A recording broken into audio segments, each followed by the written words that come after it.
This is Graham Annable. This is Anthony Stacchi. STACHI, and I said STACHI. Is it? And that's what I said. So welcome to the show. Welcome to San Francisco. Oh, thanks. Now, is this the first time that the two of you are working together in a film? Yes, this would be the first time that Tony and I have done a project together. I've been at Laika for a number of years. I worked as a story artist on Coraline and Paranorman, but I think about 7 years ago, Tony showed up to work on the Boxtrolls. Yeah, I've only ever worked at Laika for this film, the Boxtrolls. Okay. Now, you are the video game animator. Yes, I worked a number of years in the Bay Area at LucasArts Entertainment. Do you miss the Bay Area? Definitely. I miss a lot of the people down here. You worked as a digital animator. Yes, I was trained as a traditional animator. I started with hand-drawn animation, and then I worked on a lot of CG movies. And I worked in the Bay Area at a lot of different studios. I worked at a place called Colossal Pictures here, and I work at Industrial Light and Magic and PDI DreamWorks down south of the city. No, I spent most of my career in San Francisco. What does it feel like to be back in Portland, is it different from Bay Area? There's a lot of similarities, which is part of the reason my wife and I got interested in living up in Portland. It's kind of combined everything we'd grown to love about Northern California mixed with a little bit of a more of a Midwest vibe. Yeah, it's a great place. Yeah, no, I love Portland. In between my time in San Francisco, I moved for a few years to Los Angeles. And then by the time I intended to come back to San Francisco, I couldn't afford it anymore. So luckily, I could keep going further north to Portland. I'll probably end up in Anchorage, Alaska by the end. Who is the Canadian here? I'm the Canadian here, yeah. Okay, so you're out and about. Out and about, yeah. Okay. Still got it. So the Boxtroll is a 3D stop animation film, and it is based on Alan Snow's book, which is called Here Be Monsters. When did it become the Boxtrolls? It went through, it's a huge book. Alan Snow's book's amazing. It's 550 pages. Every page has a new character, a new setting. And so we went through a lot of iterations figuring out how to transform this creative, crazy book into a 90-minute animated feature. And in doing so, we had to use ruthless economy. We had to strip down and remove a lot of characters and cast that Alan had created and figured out who were the ones we were really going to focus on. And that ultimately became the Boxtrolls. I mean, out of all his inventions, those characters just felt the most compelling, and the sort of emotional core of the story was the fact that they took care of this little boy, Eggs, who in the book I guess was named Arthur. But at a certain point it became obvious to all of us in the studio that this was no longer necessarily exactly Here Be Monsters, this was the Boxtrolls. Here be the Boxtrolls. Yeah, I guess you could say that. Yeah, there was an element in the book that involved maps, and Here Be Monsters phrase comes from old maps. They were warning sailors to stay away from certain areas of the ocean. So the map was no longer an important part of our movie, so the whole context of the title didn't make sense anymore. And yeah, like Graham said, the Boxtrolls were our favorite, most unique characters in the book, so we chose them, and they got the title.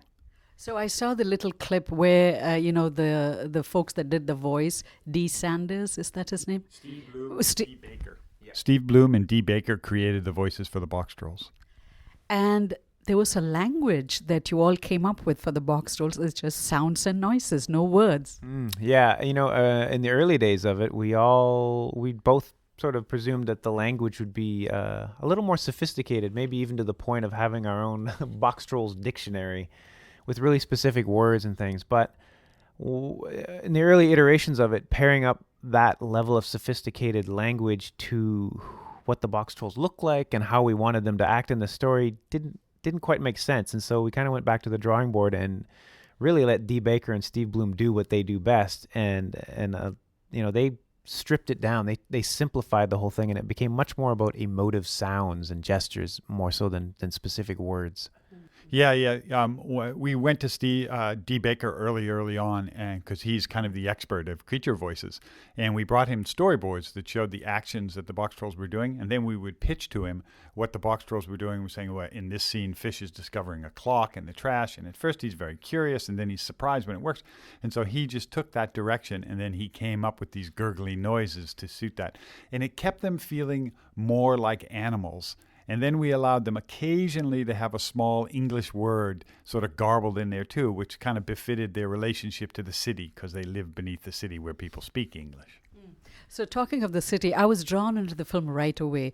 And I remember scribbling in my book, reminds me of a Dickensian world. Definitely. I mean, that was a huge influence in terms of Alan's book. I mean, it all came from that. And it was a real mixture of Charles Dickens and sort of a Roald Dahl kind of tone to it. And it's what attracted us to the book right off the bat. Yeah, we immediately thought of David Lean's Oliver Twist and Roman Polanski's Oliver Twist. And then I thought of a really great French comic book artist named Nicolas de Cressy, who does beautiful illustrations of European cities. So he did some inspirational sketches for us that captured that Dickensian feeling. And then we worked with a great French-Canadian concept artist named Michel Breton, who had worked on Coraline previously. We were aware of his work. And he also worked on another film called The Triplets of Belleville that has a style that we've always liked, too. So once we got Michel in there, he started to develop what the city would look like.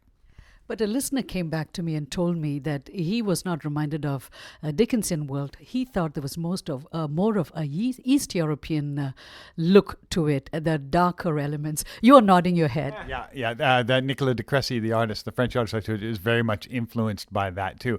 And then we all love the Japanese maestro animator Hayao Miyazaki, and we love the way he represents European cities because they seem to be a little bit of every European city and all brought together in one. Yeah, so if you're seeing a little bit of Bruges and a little bit of Venice and a little bit of Prague, exactly.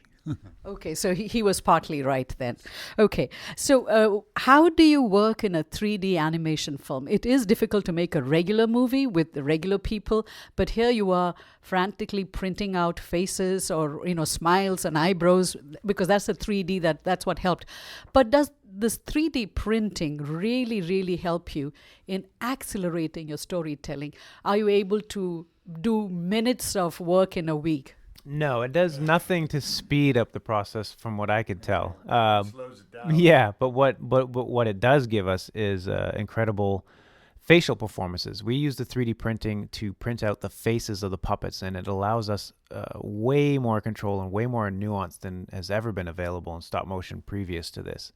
It's an old technique, really. I mean, there used to be in Nightmare Before Christmas and even back to the 40s, you could and would carve out faces and replace them, the whole face on the puppet and allow for some really expressive emotions, but you were really limited by how many you could carve and how simple you had to keep the design. And with the 3D printers, we can do very sophisticated faces and we can do a lot of them. So it really, it just gives us a range that was never available before. Yeah, and then each film has gotten more elaborate. Like Coraline, you could see her faces were much simpler, and all her freckles and stuff had to be hand-painted on every one. Paranorman, there was a few steps forward where the faces became more elaborate, and some of the colors were printed on the faces. And in our film, you see the most elaborate, most delicate features with the most subtle performances, and all the colors and lines that are on those faces are now printed out with each individual face. So that's a huge step forward in the technology. So for those of us who may not know how a stop animation film is made, could you in 100 words describe what it is? Well, I mean, honestly, like all animated movies, it is made one frame at a time. What's unique and different and painful about it is that with hand-drawn animation and CG animation, the process is very iterative. You can sort of hone a performance, you can keep tweaking it. The director can keep checking in and everybody can kind of keep pulling a drawing or changing a few frames. Stop motion's a little bit more like live theater in that aspect. It's kind of like opening night. You have a big discussion with the animator, you figure out what needs to happen in the shot, and then they go out to the stages and they shoot it. And we have a couple of check-ins here and there, but there's not a lot of wiggle room. I mean, we really kind of have to get what we get out of the puppet in that performance. But it's a magical thing in that way because the animators are always finding ways to innovate within the shot. You end up with things that you hadn't expected, great things and interesting things. I mean, it's exciting. I mean, it was the shooting schedule was like 18 months of opening nights. I mean, it was kind of a stressful but amazing process. Yeah, I mean, same as every other animated film. There's a couple of years of struggling to make the story right, and then there's an intensive period of preparation where you start to build the world and you build the sets in the real world, because every single thing, from every crack in every cobblestone to the top of every roof, has to be built. Some of those buildings are 9 feet tall and stuff. You get to that point, and then you have the 18 months. You still record the voices, same as animation. The tracks are read, and the performance is prepared for the animators to do it.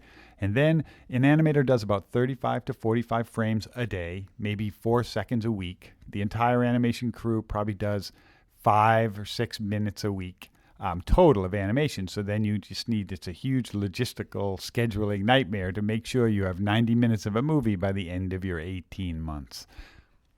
How did you get Ben Kingsley? He's deliciously wicked in this film. I still don't know much.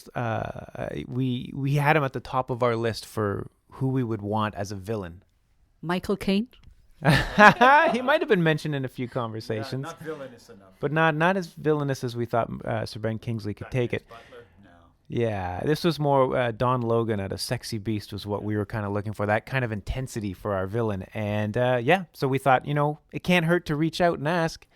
And lo and behold, he was willing to come onto the project. And then we really realized we had to get our A game together to do all the voice work with him. So another listener asked, when can he see an Indian troll? Indian as folks from India. I don't know. We'll see how this one does in the theaters. Maybe we can do an Indian version. How do you know that some of those Boxtrolls in there aren't from India? Have you looked closely at the film? I don't know. I didn't find any of the Indian script there, so I don't know unless they're hidden there. I'm sure it'll be released in India with the proper dialect, and then they'll all be Indian. No, because Sir Ben Kingsley is partly Indian. Yeah. No, he was great. Yeah. He, it was fantastic when he showed up. More than any other actor I've ever worked with in a film before. When he arrived, he had a full conception of how he wanted to play the character, a very unique conception. It was along the ways we had discussed, but it was also very much his own, and it was fantastic to watch. Okay. My final question, because this is such an elaborate and detail-oriented process, are you guys keen observers of human beings and situations? I'd like to think so, but I don't know. I've been in the dark for the last 2 years, and so coming out into the light right now, I feel like everything feels a little new. Every animator for sure has to be that. They have to every day of their life sort of be noticing odd walks and the way people move and the postures they take when they're having certain emotions and stuff. I think it helps everybody who works on animated films and animated stories to have that skill too. But definitely, if you're an animator, you have to be obsessed with that. Let me turn the tables on you. What did you notice about me? I notice how close you get the microphone to our mouths, and I'm hoping that you know better than we do, because if this was on the set, I'd say, ooh, you're going to get way too much breath on that. Always got your eyes and ears open. Thank you so much for your time. Yeah, thank you. Thank you. That was great. Thank you.